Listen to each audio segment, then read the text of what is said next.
ایک بادشاہ کا وزیر تھا۔ بادشاہ جو بھی بات کرتا وزیر کہتا اس میں ضرور کوئی اللہ کی طرف سے بہتری ہوگی۔ ایک مرتبہ بادشاہ کی انگلی کٹ گئی تو وزیر نے کہا اس میں بھی کوئی اللہ کی طرف سے بہتری ہوگی۔ بادشاہ کو بہت غصہ آیا کہ میری انگلی کٹ گئی ہے اور تم کہہ رہے ہو کہ اس میں بھی کوئی بہتری ہوگی۔ بادشاہ نے وزیر کو جیل میں ڈال دیا تو پھر بھی وزیر نے کہا اس میں بھی کوئی اللہ کی طرف سے بہتری ہوگی۔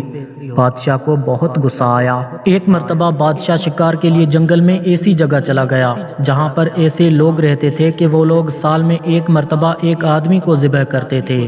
انہوں نے بادشاہ کو پکڑ لیا۔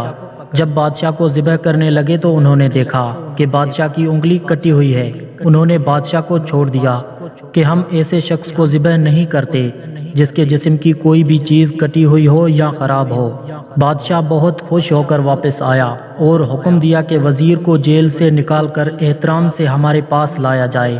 وزیر آ جاتا ہے تو بادشاہ کہتا ہے واقعی ہر کام میں اللہ کی طرف سے کوئی بہتری ہوتی ہے۔ بادشاہ نے وزیر کو پورا واقعہ سنایا اور معافی مانگ کر کہا جب میں نے تمہیں جیل میں ڈالا تھا تو اس وقت بھی تم نے کہا تھا اس میں بھی کوئی اللہ کی طرف سے بہتری ہوگی۔ تمہارے جیل جانے میں کیا بہتری تھی؟ وزیر نے کہا اگر میں جیل میں نہ ہوتا تو آپ کے ساتھ ہی ہوتا۔